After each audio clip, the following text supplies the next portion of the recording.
Alkitab ialah rekod firman Tuhan. Dalam buku Kejadian, kerja penciptaan Tuhan direkodkan. Dalam buku Kejadian bab 1 ayat 26, apabila Tuhan menciptakan manusia, Dia berkata, "Baiklah kita menjadikan manusia menurut gambar dan rupa kita." Sarjana Alkitab berkata bahwa perkataan kita ini ialah misteri yang tidak dapat diselesaikan. Mengapa Tuhan tidak merujuk dirinya sebagai saya, tetapi kita? Sehingga hari ini, kita percaya bahwa Tuhan adalah satu tanpa keraguan. Tetapi kita bukan kata nama tunggal, tetapi jamak. Maksudnya Tuhan-Tuhan, bukan satu Tuhan. Teks asal Alkitab dalam bahasa Ibrani mencatatkan Tuhan yang memanggil dirinya kita sebagai Elohim. Dalam bahasa Ibrani, Elohim ialah kata nama jamak yang bermaksud Tuhan-Tuhan. Dalam bahasa Ibrani, ada kata nama tunggal El atau Eloah bermaksud satu Tuhan.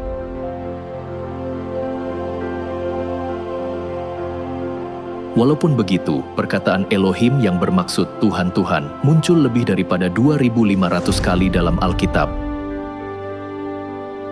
Maksudnya Tuhan pencipta bukanlah satu. Jika Tuhan adalah satu, mengapa Dia memanggil dirinya sebagai kita?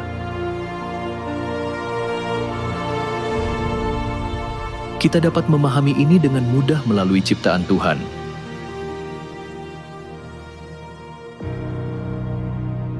Berfirmanlah Tuhan, "Baiklah kita menjadikan manusia menurut gambar dan rupa kita." Maka Tuhan menciptakan manusia itu menurut gambarnya. Menurut gambar Tuhan diciptakannya dia. Laki-laki dan perempuan diciptakannya mereka. Lelaki dan perempuan diciptakan menurut image Tuhan yang memanggil dirinya kita. Tuhan bukanlah satu, tetapi dua. Tuhan yang berimage lelaki dan Tuhan yang berimage perempuan. Orang memanggil Tuhan yang berimage lelaki sebagai Tuhan Bapa.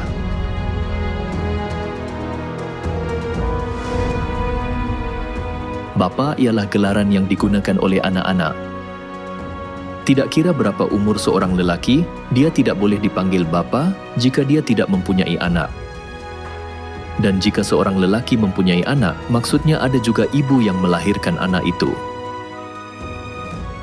Perkataan Bapa bermaksud kewujudan ibu. Jadi, istilah Tuhan Bapa memberi kita petunjuk bahwa Tuhan Ibu wujud.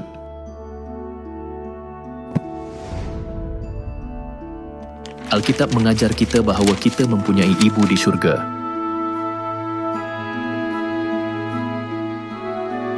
Tetapi Yerusalem sorgawi adalah perempuan yang merdeka, dan ialah ibu kita. Tuhan yang merujuk dirinya sebagai kita dalam buku Kejadian ialah Tuhan Bapa dan Tuhan Ibu. Sebab sarjana Alkitab tidak menyelesaikan misteri kita, adalah kerana mereka tidak mengetahui kewujudan Tuhan Ibu. Kalau begitu, mengapakah mesti ada Tuhan Ibu? Ya Tuhan, Engkau telah menciptakan segala sesuatu, dan oleh karena kehendak-Mu, semuanya itu ada dan diciptakan.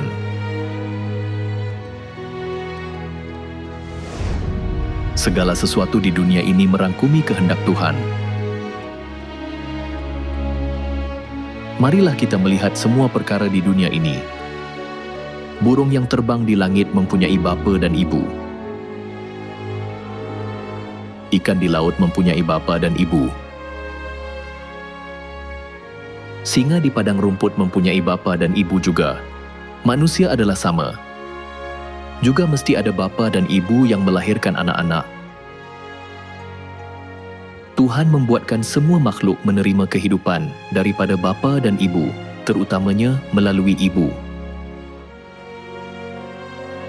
Adakah kehendak Tuhan yang terkandung di dalamnya?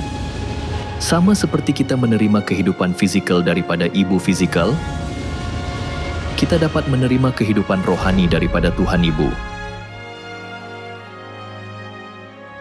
Inilah kehendak Tuhan dalam semua makhluk. Tuhan berkata bahawa kuasanya yang kekal dan keilahiannya dapat nampak kepada fikiran dari karyanya sejak dunia diciptakan, sehingga mereka tidak dapat berdalih. Adakah Anda memperoleh kehidupan sendiri? Tidak ada orang yang dilahirkan oleh dirinya sendiri. Kelahiran kehidupan adalah misteri yang tidak dapat diselesaikan oleh manusia. Melalui misteri ini, kita dapat memastikan kewujudan Tuhan.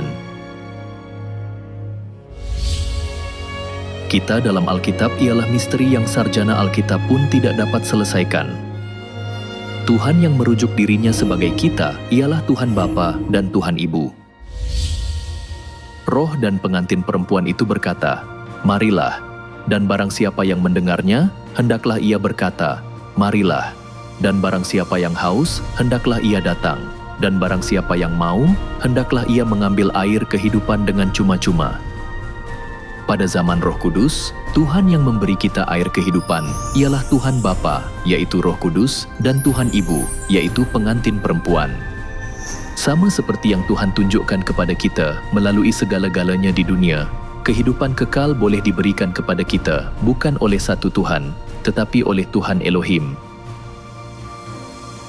Bagaimanakah kita dapat menerima kehidupan kekal daripada Elohim, yaitu Tuhan Bapa dan Tuhan Ibu? Sila pelajari tentang ini